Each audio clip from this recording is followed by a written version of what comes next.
Maayong adlaw sa tanan mga kaigsuonan ko diha kang Kristo, ilabi na sa mga kaigsuonan nato nga mga Katoliko. O ingon man usab sa mga kaigsuonan nga mga Protestante ug mga born again.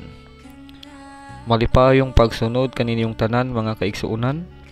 Hinaot nga naa kamong tanan karon sa maayong panglawas uban sa tibuok ninyong pamilya. Kini inyong ubos nga alagad, Bra Danilo Tumaraw makig-uban kaninyo. Sulod sa pipila ka minuto niining ato ang programa Pagsangyaw sa Kamatuoran. Atong isangyaw ang kamatuoran kay mao kini maghatag kanato og kagawasan.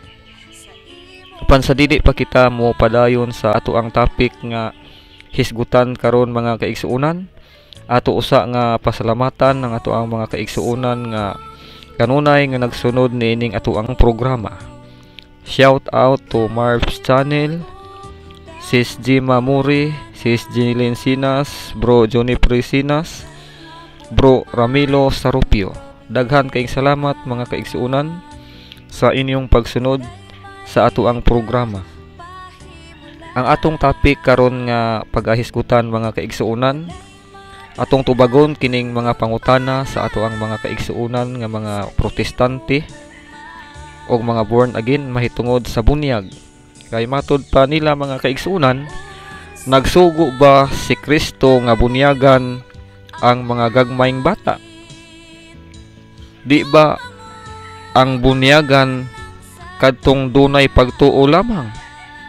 Kung atong basahon ang sulat ni San Marcos kapitulo 16 bersikulo 16, ang mutuo ug magpabunyag maluwas apan ang dili silutan. Unya ang mga gagmayng bata, doon na ba sila'y pagtuo? Lain pang ilang pangutana mga kaigsuonan. Di ba ang bunyagan kadtong makahibalo maghinulsol? Buhat 2:38. Apan ang mga gagmayng bata, makahibalo na ba sila maghinulsol? O mao nay mga pangutana sa atuang mga kaigsuonan nga mga Protestante ug mga born again. Ato kining tubagon mga kaigsuonan kay ang bakak kung balik-balikon kini sa pagpamatuod mahimo kining daw tinuod alang ni adtong mga tawo nga wala masayod kung unsa gayud ang tinuod. Angaya ang hinumduman sa atong mga kaigsuonan nga mga Protestante o mga born again, ilabi na gayud sa atong mga kaigsuonan nga mga Seventh-day Adventist nga tinukod ni Ellen Goldwhite. Supak sila nga bunyagan ang mga gagmayng bata. Kay para sa mga Seventh-day Adventist, mga Protestante ug mga born again, ang bata dili tawo. Pero ang sugo ni Ginoong Hesus ngadto sa iyang mga apostoles, himuon nga iyang tinun-an ang tanang katawhan sa tibuok kalibutan. Sa unsang paagiha mga kaigsuonan, nga kitang mga tawo mamahimong tinun-an ni Ginoong Hesus pinaagi sa bunyag. Kung atong basahon ang balaang kasulatan, ilabi na gayud diha sa Ebanghelyo ni San Mateo kapitulo 28 bersikulo 19 ngadto sa 20. Ang lakaw kamo ngadto sa tanang katawhan sa tibuok kalibutan, himua sila nga akong mga tinun-an. Bunyagi sila sa ngalan sa Amahan ug sa Anak ug sa Espiritu Santo. Og tudloi sila sa pagtuman sa tanan nga akong gisugo kaninyo. Og hinumdumi ako magauban kaninyo hangtod sa kahangturan. Tin-aw kay mga kaigsuonan nga ang sugo ni Ginoong Hesus sa iyang mga apostoles, himuon nga iyang tinun-an ang tanang tawo sa tibuok kalibutan. Bunyagan sa ngalan sa Amahan, sa Anak ug sa Espiritu Santo, ug tudluan sa pagtuman sa tanan nga iyang gisugo. Kabubuton di ay ni Ginoong Hesus mga kaigsuonan nga bunyagan ang tanang tawo sa tibuok kalibutan aron nga mamahimo kining iyang mga tinun-an. Kung maghisgot gani ta mga kaigsuonan og tanang tawo, apil na ni ana ang mga gagmayng bata, mga tigulang, mga tambok ug mga niwang. Ang nasulat diha sa balaang kasulatan, ang bata tawo gayud. Kung atong basahon sa Ebanghelyo ni San Juan, Kapitulo 3, versikulo 6. Ang gianak sa tawo, tawo usab. Unsa man dining mga bata sa atong mga kaigsuonan nga mga protestante, labi na sa mga born again, ang ila daing mga bata dili day na tawo.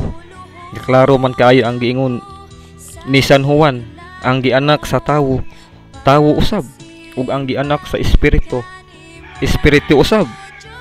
Lain pa nga verse mga kaigsuonan nga magpamatuod nga ang bata tawo. Atong basahon ang sulat gihapon ni San Juan, Kapitulo 16, versikulo 21. Niya ang atong mabasa mga kaigsuonan. Kung ang usa ka babayi hapit na manganak, maguol siya, kay miabot naman ang takna sa iyang pag-antos. Apan inig katawo sa bata, malimot siya sa iyang pag-antos, kay malipay man siya nga natawo ang usa ka bata. Nga ang usa kuno ka babayi, kung moabot na ang takna nga siya manganak, maguol siya, kay mag-antos man siya, kay sakit maning manganak. Apan inig kakita na niya sa bata nga natawo, mawala ang iyang kaguol, kay malipay naman siya nga nakakita sa bata nga natawo. Di klaro kayo mga kaigsunan nga ang bata tawo. Ang sugo ni Ginoong Hesus himuon nga iyang tinun-an ang tanang tawo sa tibuok kalibutan. Ang pagtudlo sa mga gagmayng bata mga kaigsuunan, gradually o step by step, kay ang bata dili kana magpabilin nga bata. Gani mas nindot tudluan ang mga bata kaysa mga dagkong tawo na tudluan. Kay kun ang bata imuhang tudluan, dali ra kini makakaton. Ang mga bata pwede nato tudluan sa maayong mga pamatasan aron mamahimo silang matarong inig dako na nila. Dili lang usa nato tudluan ang mga bata mahitungod sa mga doktrina, kay dili pa man sila makasabot sama pananglitan kung mo eskwela ka. Ang grade 1 dili nimo pwede nga tudluan nimo og algebra, dili nimo pwede tudluan og trigonometry, dili nimo pwede tudluan og physics, dili nimo pwede tudluan og chemistry. Ingon ana pud ang pagtulunan sa simbahan mga kaigsuunan. Sukwahi sa giingon sa ato ang mga kaigsuunan nga mga protestante o mga born again nga ang mga gagmayng bata dili pa makasabot sa pulong sa Dios, busa dili angay bunyagan. Wala may mabasa diha sa balaang kasulatan nga nag-ingon si Ginoong Hesus nga ayaw ninyo bunyagi ang mga gagmayng bata kay dili pa kana makasabot. Gani kung atong balikan ang San Mateo Kapitulo 28 versikulo 19 ngadto sa 20, aron nga mamahimong iyang tinun-an, bunyagan sa ngalan sa Amahan, sa Anak ug sa Espiritu Santo, ayha tudluan. Ingon ana ang pamaagi sa simbahan mga kaigsuunan, aron nga mamahimo kanang tinun-an ni Ginoong Hesus, bunyagan daan ayha tudluan. Pero kung dagko himuon nimong tinun-an, amo na lang ika-aplikar ng giingon diha sa Ebanghelyo ni San Marcos sa 16:16 nga ang mutuo og magpabunyag maluwas, apan ang dili mutuo silutan. Og ang buhat sa mga apostoles Kapitulo 2 versikulo 38 nga maghinulsol daan ayha bunyagan. Kay ngano man reperado kana sa mga dagkong tawo nga bunyagan mga kaigsuunan, kay nakahimo naman sila og actual sin o sala nga buhatnon Mao na nga sa dili pa sila bunyagan, walihan daan, patuohon og pahinulsulon tungod kay nakahimo naman sila og salang buhatnon o actual sin. Ang giingon diha sa San Marcos 16:16, ang mutuo og magpabunyag maluwas, apan ang dili mutuo silutan. Ang ayang hinumduman sa ato ang mga kaigsuunan nga mga protestante, mga born again, nga ang mga gagmayng bata aduna sila'y pagtuo kung atong basahon ang balaang kasulatan mga kaigsuunan. San Mateo 18:6, bisan kinsa nga mahimong hinungdan nga makasala kining mga gagmayng bata nga nagtuo kanako, mas maayo pa nga hiktan og dako nga galingang bato ang iyang liog og itambog siya sa lawod. Klaro kay mga kaigsuunan nga ang mga gagmayng bata nagtuo kang Hesus, busa dili tinuod ang giingon sa atong mga kaigsuunan nga mga pastor, mga ministro, mga evangelist sa laing sikta nga ang mga gagmayng bata walay pagtuo. Duna di ay pagtuo ang mga gagmayng bata, busa angayan nga bunyagan ang mga gagmayng bata, kay ang bunyag mao man kana ang pagpaduol sa mga bata ngadto kang Ginoong Hesus. Kay kung atong basahon ang San Marcos 10:14, mingingon si Ginoong Hesus nga ayaw ninyo pugni ang mga gagmayng bata sa pagduol kanako. Unya, ang bunyag ba pagpalayo ba ni sa mga bata ngadto kang Ginoong Hesus? Dili. Ang pagbunyag mao kini ang pagpaduol sa mga gagmayng bata ngadto kang Ginoong Hesus. Kung atong basahon ang sulat ni San Pablo diha sa Galacia kapitulo 3 bersikulo 27, niya ang atong mabasa mga kaigsuunan. Gibunyagan kamo aron mahiusa kang Kristo, busa nakaambit na kamo sa kinaiya ni Kristo. Unsa day mga kaigsuunan? Ang bunyag mao day kini ang pagpakighiusa ngadto kang Ginoong Hesus. Kung ang bata imong did-an nga bunyagan, wala ninyo gihiusa ngadto kang Ginoong Hesus. Ang sugo ni Ginoong Hesus himuong tinun-an ang tanang katawhan sa tibuok kalibutan. Sa unsang paagiha nga aron nga mamahimong tinun-an ni Kristo ang tanang tawo, pinaagi sa bunyag. Busa sakto ang gihimo sa simbahang Katoliko nga bubunyag og mga gagmayng bata, kay kabubuton man kini ni Ginoong Hesus. Kung atong balikan ang kultura sa mga Hudiyo mga kaigsuunan, sa kultura sa mga Hudiyo, aron nga mamahimo kang sakop sa katilingban sa mga Hudiyo, kinahanglan nga magpatuli ka. Kung atong basahon diha sa Ebanghelyo ni San Lucas kapitulo 2 bersikulo 21, sa nag-edad si Ginoong Hesus og 8 ka adlaw gikan sa iyang pagkatawo, gituli siya kay si Ginoong Hesus didto man matawo sa lugar sa mga Hudiyo aron nga mamahimo siyang sakop sa katilingban sa mga Hudiyo. Mao na nga gipatuli siya. Sa Kristiyanos, aron nga mamahimo kang sakop sa katilingban sa Dios, mao nga kinahanglan nga bunyagan ka. Si Ginoong Hesus nag-edad og 8 ka adlaw, gituli siya aron nga mamahimo siyang sakop sa katilingban sa mga Hudiyo.